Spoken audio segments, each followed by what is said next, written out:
परीक्षित से एक भूल हो गई। संत के गले में मरा हुआ सर्प डाल दिया।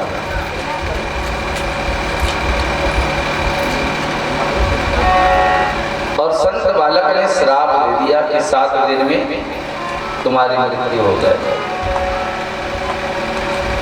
ध्यान दीजिएगा मेरे भाई बहन, हमारे जीवन में एक भूल हमारे जीवन को कहां से कहां पहुंचाता है। जीवन की एक गलती हमारे सारे जीवन को नष्ट कर देती है। सारा कमाया हुआ बेकार हो जाता है। इसलिए संत कहते हैं कि हमेशा अपने जीवन को संभाल के जियो, विवेक के साथ जीवन जीना चाहिए। न जाने कब हमसे कुछ गलती हो जाए और हमारा किया हुआ सारा सत्कर्म व्यर्थ चला जाए। राजा परीक्षित ने कभी जीवन में कोई गलती नहीं की थी। सदैव सत्संग करते थे, संतों की सेवा करते थे, ब्राह्मणों का आदर सम्मान किया करते थे।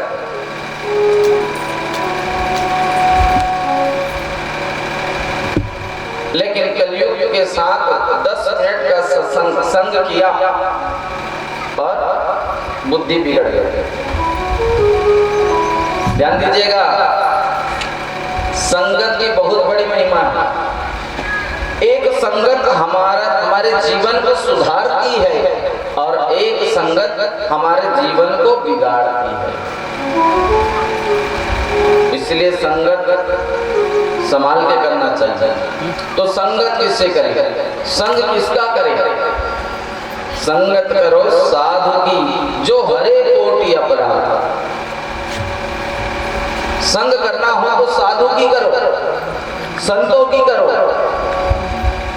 ज्ञानियों का करो, जो तुम्हारे जीवन के दोषों को मिटा दे। ऐसे लोगों का संग करना चाहिए। 10 मिनट का संग किया था राजा परीक्षित ने कलयुग के साथ, लेकिन बुद्धि बिगड़ गई। संत के गले में मरा हुआ सर्प डाल दिया और आज देखो कितनी बड़ी सजा मिली है, कितना बड़ा दंड मिला है, मृत्यु दंड मिल गया। और ध्यान दीजिएगा मेरे भाई बहन, यदि जीवन में कोई ऐसी गलती हो जाए तो उस गलती को दोहराओ मत। बुद्धिमान व्यक्ति वो होता है जो अपनी गलतियों से सीख लेता है और उस गलती को दोहराता नहीं है। लेकिन हम जानबूझ करके बार बार वही गलती करते हैं और यही हमारे पतन का कारण बन पड़ा है। यदि जीवन में कोई गलती हो जाए तो किसी संत महात्मा के चरणों में जाओ और उस गलती का प्रयासचित करो, उस भूल को सुधारने का प्रयास करो। राजा परीक्षित से गलती हुई, राजा परीक्षित को श्राप लगा, तो परीक्षित ने उस गलती को सुधारने के लिए, उस अपराध के निवारण के लिए घर का त्याग कर दिया। राजपाट सब छोड़ करके गंगा के किनारे जाकर के बैठ गए।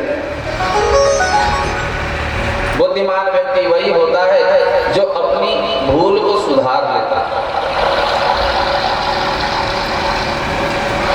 गंगा के घाट पर राजा परीक्षित आए हैं और राजसी वस्त्रों का त्याग कर दिया और सन्यासी बन गए।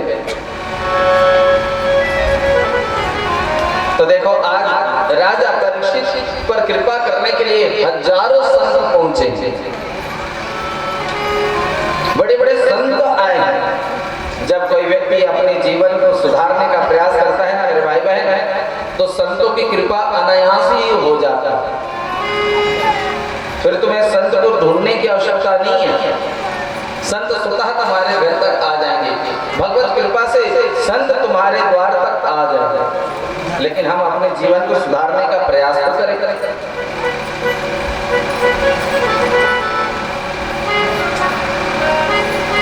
के जीवन को सुधारने के लिए देखो आज बड़े बड़े संत पहुंचे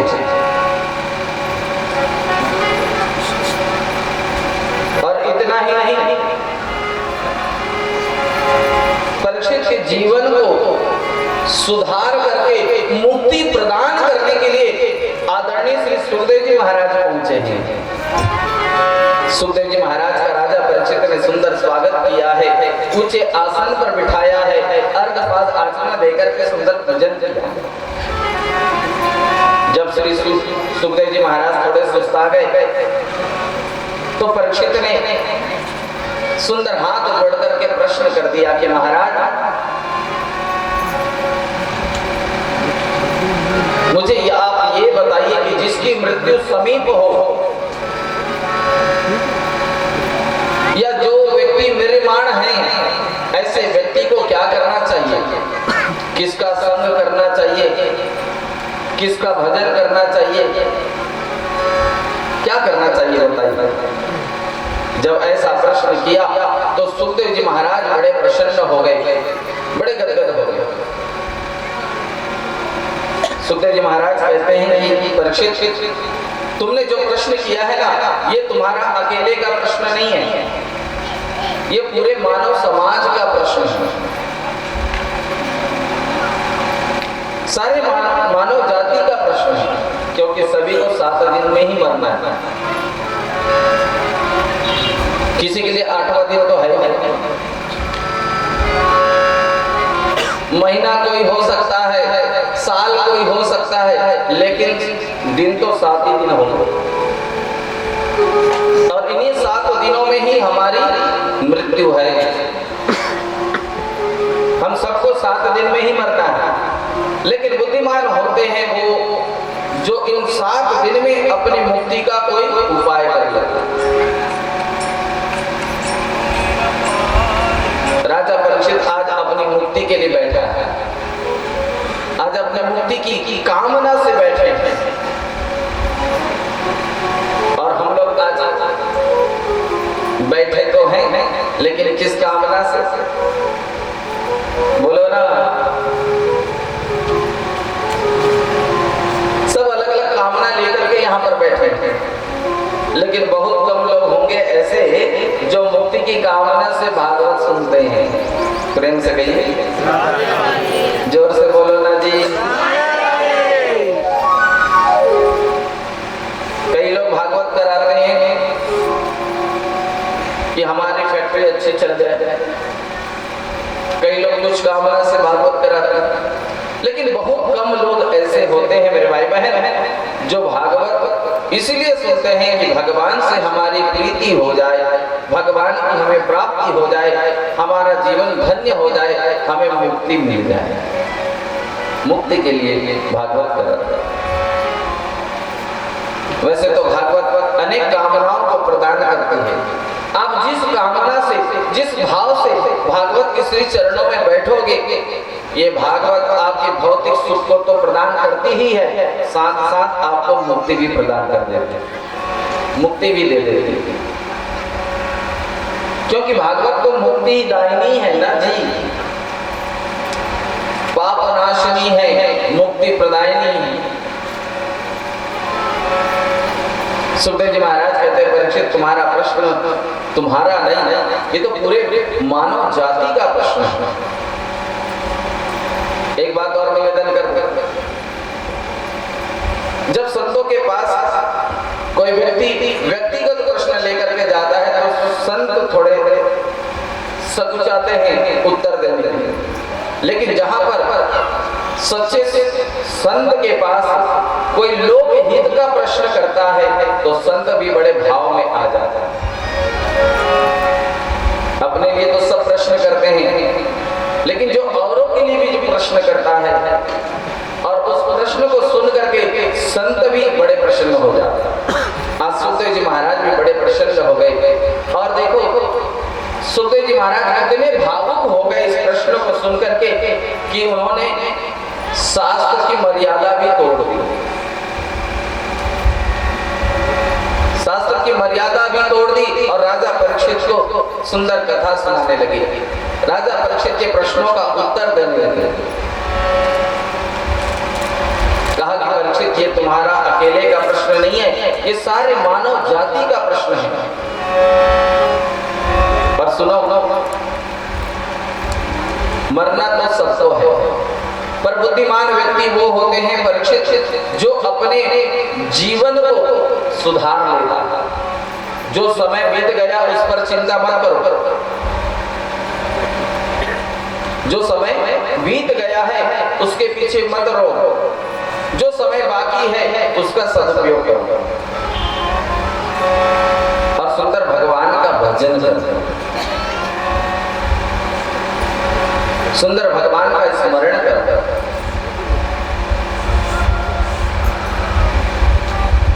वैसे तो वेद के आधार पर जीव की आयु लाख वर्ष की बताई गई है। सतयुग में व्यक्ति की आयु लाख वर्ष की होती थी, फिर जब सतयुग खत्म हुआ, द्वापर त्रेता युग प्रारंभ हुआ तो एक शून्य कम हो गया, तो व्यक्ति की आयु 10,000 वर्ष की होगी। फिर जब द्वापर युग प्रारंभ हुआ तो एक शून्य और कम हो गया, तो व्यक्ति की आयु 1,000 वर्ष की होगी। फिर जब कलयुग प्रारंभ हुआ तो एक शून्य और कम हो गया, अब व्यक्ति की आयु केवल 100 वर्ष की रह गई।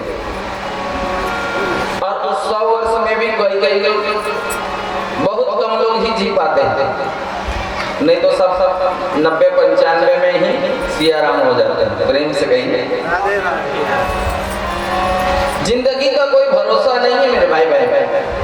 क्या भरोसा है इस जिंदगी का, साथ देती नहीं है किसी का, कोई भरोसा नहीं।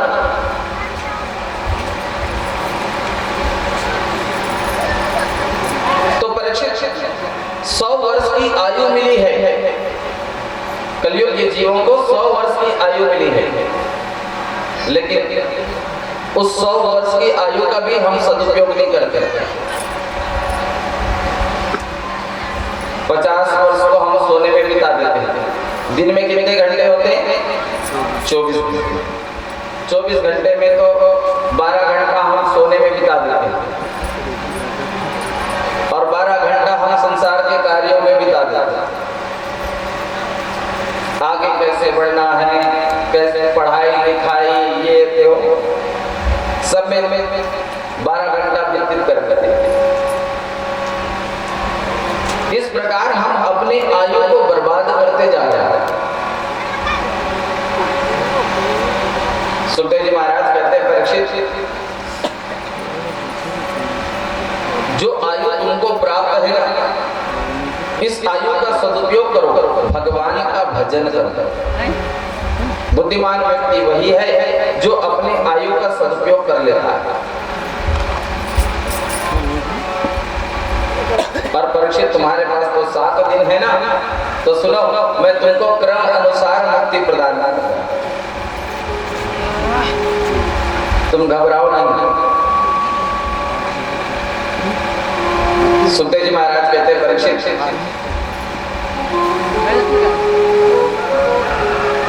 जो 100 वर्ष की आयु प्राप्त करके भी अपने जीवन को श्रेष्ठ नहीं बनाता, जो भगवान का भजन नहीं करता, उसके जीवन को धिक्कार है। लेकिन कोई एक घड़ी की आयु प्राप्त करके जो भगवान का भजन कर लेता है वही श्रेष्ठ है।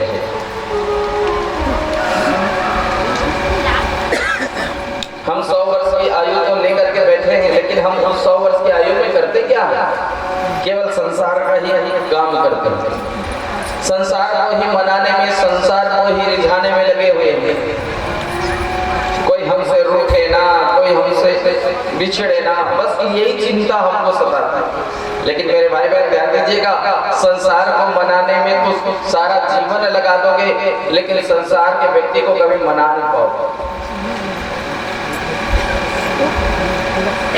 संसार के लोग कब रूठ जाए कोई भरोसा नहीं। आज मान गए तो कल किसी बात पर रुक जाए कोई भरोसा है। तो संसार को मनाना छोड़िए, मेरे गोविंद को मनाइए। अगर ये एक बार मान गया तो ध्यान दीजिएगा, जा पर कृपा राम की होई, ता पर कृपा करे सब। हम संसार के पीछे दौड़ते हैं, संसार के लोगों को मनाते रहते हैं, लेकिन यदि उतना ही समय यदि हम भगवान के लिए दें, उतना ही हम भगवान को मनाने में लगा दें, तो ध्यान दीजिएगा वो ठाकुर जी मान जाएंगे। फिर दुनिया को मनाने को आपकी जरूरत नहीं है, फिर दुनिया के पीछे भागने की आवश्यकता आपको नहीं है, फिर दुनिया आपके पीछे भागे। आज कहीं पर कोई संत आता है तो आप लोग दर्शन के लिए जाते हो ना, क्यों जाते हो? कोई संत महात्मा आपके नगर में ग्राम में आता है, या आपको कहीं पता चल जाता है कि संत आ रहे हैं, तो आप लोग जाते हो ना दर्शन करने, देखने, सत्संग करने। क्यों जाते हो? क्योंकि उसने राम को मना लिया, उसने गोविंद को मना लिया। और जो गोविंद को मना लेते हैं, प्रभु को रिझा लेते हैं, उसके पीछे दुनिया अपने आप आ जाता है। उसे फिर दुनिया को रिझाने की आवश्यकता नहीं पड़ती, दुनिया उसके चरणों में आ जाता है।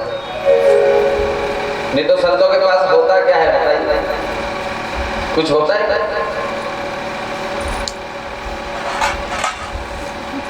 पीले वस्त्र पहने रहते, माथे में चंदन रहता है, वेशभूषा का भी कोई ठिकाना नहीं होता।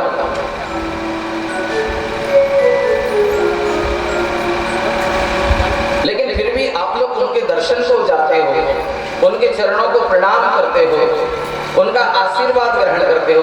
क्यों? क्योंकि उसने भगवान को रिझाया है, भगवान को पाया। और हमारे पास क्या नहीं है? सब कुछ है, लेकिन फिर भी हम संसार के पीछे भाग रहे हैं। जो संसार के पीछे भागता है मेरे भाई बहन, वो संसार में ही अटक करके मर जाता है। इसलिए जा पर कृपा राम की होई, ता पर कृपा करे सब। जितना समय हम संसार के पीछे लगाते हैं, उतना समय आप भगवान को रिझाने में लगाइए, भगवान को मनाने में लगाइए, कल्याण हो जाएगा। सुखदेव जी महाराज कहते हैं, परीक्षित घबराओ नहीं, तुम्हारे पास 7 दिन हैं और इन 7 दिनों में तुम्हारी मुक्ति हो जाएगी। तुम अपने मन को वश में करो,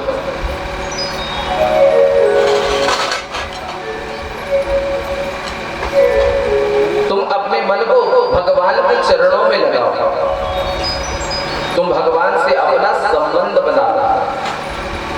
ध्यान देना, मुक्ति का कितना सुंदर उपाय यहाँ पर सुखदेव जी महाराज राजा परीक्षित को बता रहे हैं कि परीक्षित, संसार के संबंध केवल शरीर तक है। संसार के जितने भी संबंध हैं, जितने भी रिश्ते नाते हैं, वो केवल शरीर तक है, लेकिन परमात्मा का संबंध आत्मा से है। आत्मा और परमात्मा दोनों एक हैं, लेकिन संसार में आकर के ये आत्मा परमात्मा से बिछड़ चुका है। इसलिए संबंध बनाना होना मेरे भाई बहन, तो ठाकुर जी से बनाइए, क्योंकि वही हमारा सच्चा हितैषी है, वही हमारा शाश्वत संबंधी है।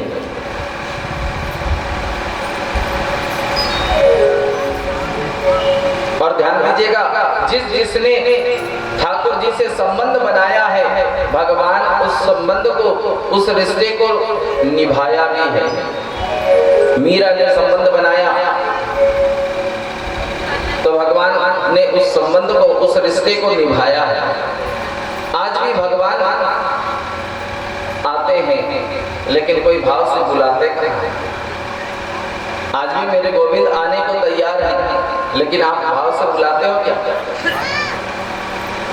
कुछ लोग मुझसे कहते हैं कि महाराज जी, भगवान खाते कहाँ हैं? आप भगवान को खिलाते हो? बोलो ना, खिलाते हो क्या आप लोग? नहीं खिलाते हो? क्या खिलाते हो?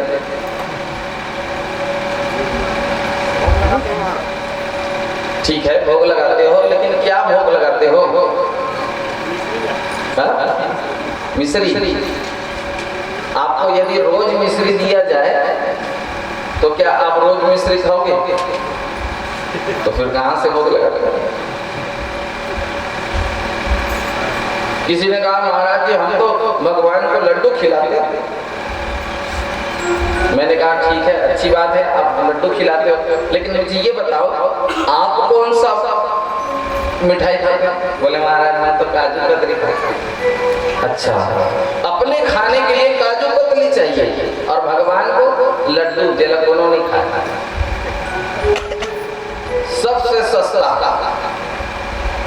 भगवान को हम क्या चढ़ाते हैं? दुकान में जाते हैं, घर में कोई पूजा पाठ होती है तो एक पाव मिठाई देते हैं, लड्डू सबसे सस्ता वाला। काबर भगवान भगवान को चढ़ाने के लिए हम सबसे सस्ता उपयोग करते हैं, और दुनिया को खिलाने के लिए काजू बादाम। मेरे भाई बहन ध्यान देना, दुनिया के साथी हैं सबसे निराले, बाहर से बड़े उजले और अंदर से काले। जिसको तुम इतना खिला रहे हो वो एक ना एक दिन जहर उगल ही देगा, कोई भरोसा नहीं है। जिसको रिझाना चाहिए, जिसको मनाना चाहिए, उसको हम मनाते नहीं हैं, और जिसके पीछे हमको नहीं जाना चाहिए उसके पीछे पागलों की तरह दौड़ रहे हैं।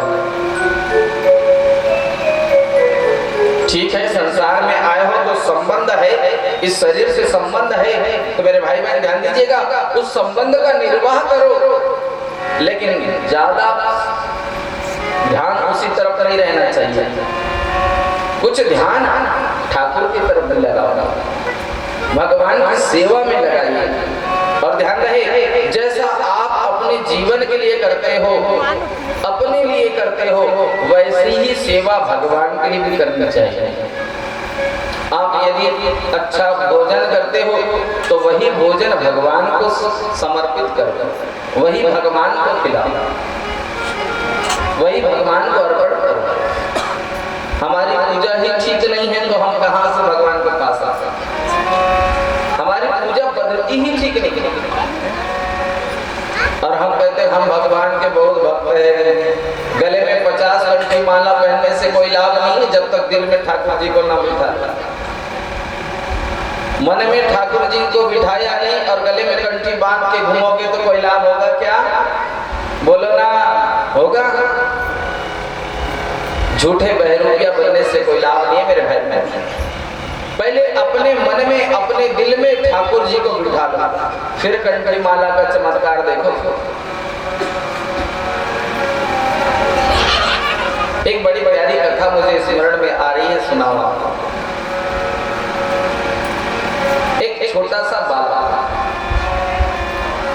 नाम था रामदास। बचपन में ही पिता की मृत्यु हो गई, थोड़ा बड़ा हुआ तो माँ भी मर गई, आगे पीछे कोई था नहीं, बेचारा रामदास अनाथ हो गया। गांव वालों ने जब देखा कि इसका आगे पीछे कोई नहीं है, क्या किया जाए, कौन इसका लालन पालन करेगा? आज हम अपने ही परिवार को संभाल नहीं पाते, दूसरे के बच्चे को क्या संभालें? गांव वालों ने विचार किया, एक काम करते हैं, इस बेचारे का कोई आगे पीछे नहीं है, कोई रिश्तेदार नहीं है, एक काम करते हैं, इस रामदास को किसी संत के आश्रम में छोड़ दिया।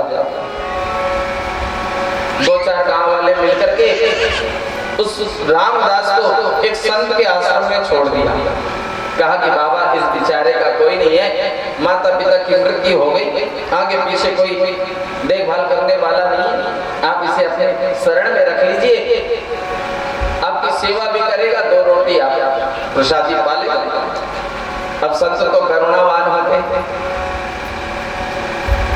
संत ने कहा ठीक है, इतने लोग तो आते हैं, प्रसादी खाते हैं, ये भी रहते हैं। अब वो छोटा सा बालक रामदास पढ़ा लिखा तो था नहीं, गुरु की सेवा करने लगा, संत की सेवा कर, संत जैसा कहते वैसा करता।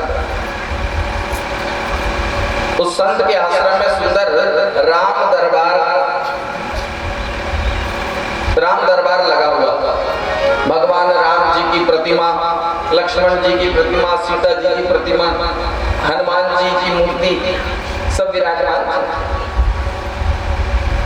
रोज नित्य प्रतिदिन संत राम दरबार की सेवा करते, पूजा करते, और बेचारा रामदास संत की पूजा में सहायक बनते। कभी फूल ला के दे देते, कभी पानी ला के दे देते, कभी मंदिर साफ कर देते। एक बार कुंभ का आयोजन हुआ, कुंभ का अवसर आया, अभी कुंभ का ही अवसर चल रहा है, राज्य में बहुत सुंदर कुंभ का आयोजन हो रहा है। तो कुंभ का अवसर आया, संत ने कहा कि अब कुंभ का अवसर आया है और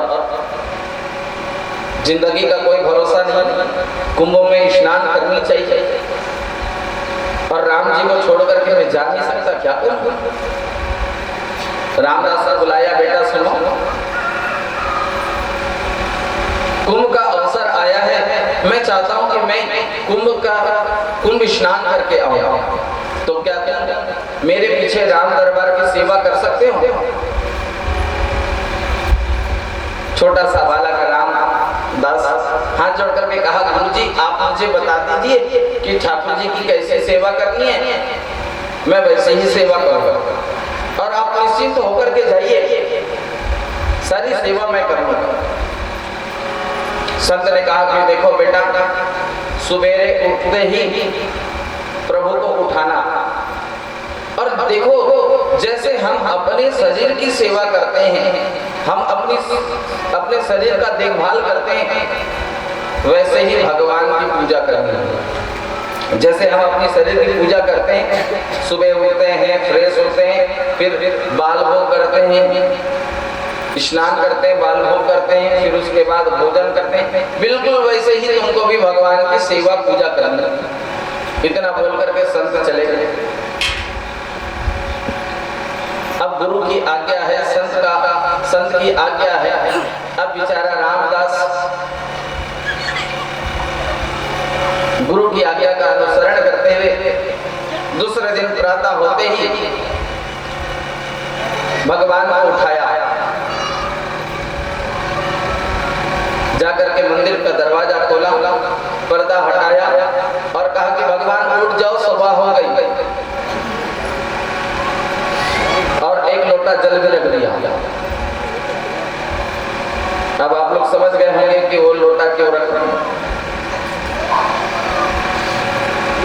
लोटे का जल रख दिया और कहा कि प्रभु आप बाहर होकर के आ जाओ, तब तक मैं आपके लिए बाल भोग तैयार करता हूं।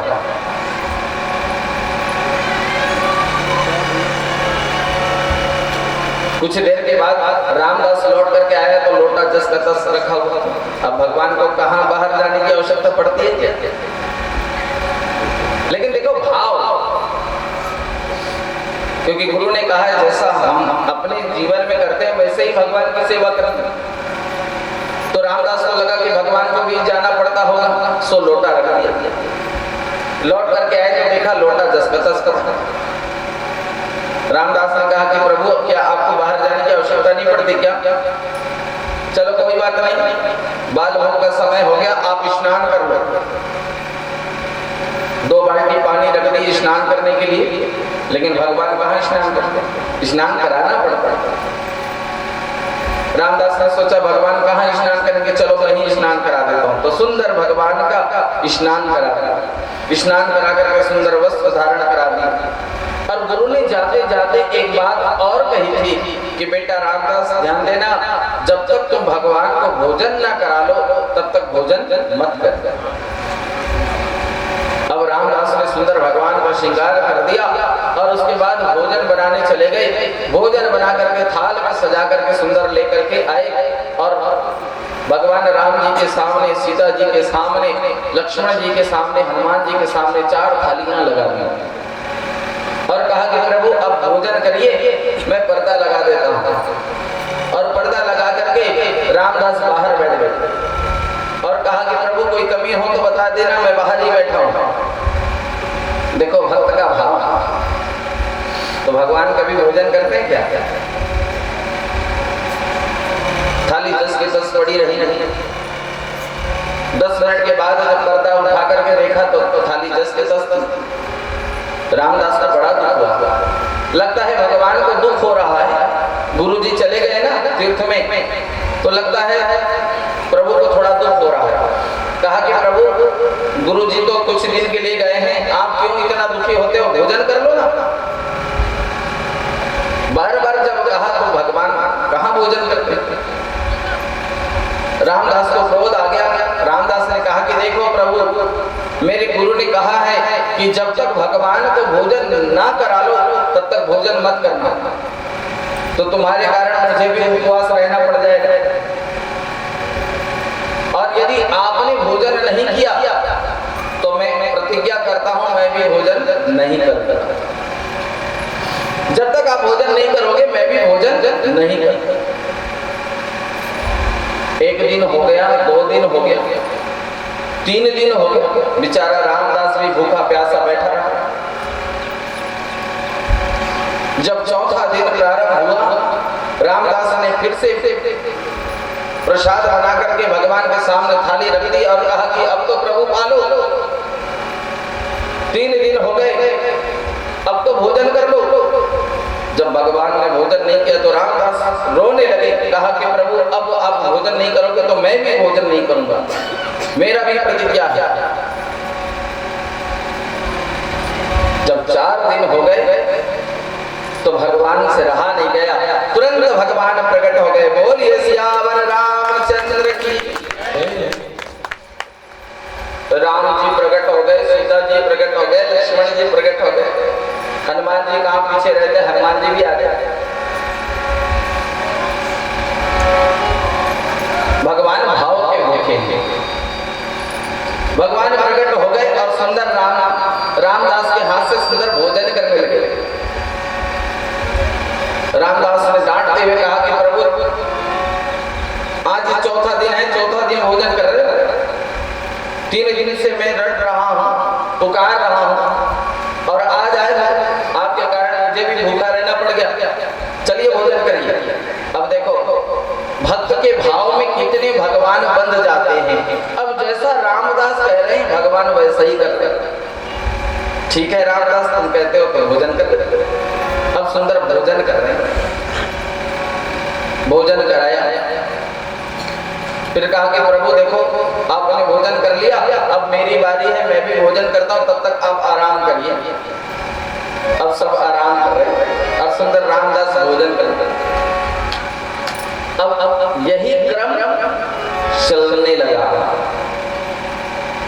जो गुरु नित्य प्रतिदिन भगवान की सेवा करते थे, भगवान को भोग लगाते थे, उस गुरु ने पूरी आयु भगवान राम की सेवा की, लेकिन भगवान प्रकट नहीं हुए।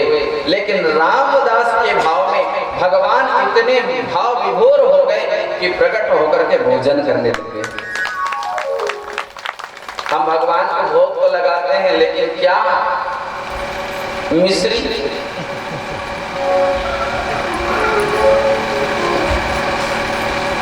जिला दोनों नहीं खाते, हाँ, जिसे कोई नहीं खाते उसे हम भगवान को चढ़ाते। चले वो चढ़ा दी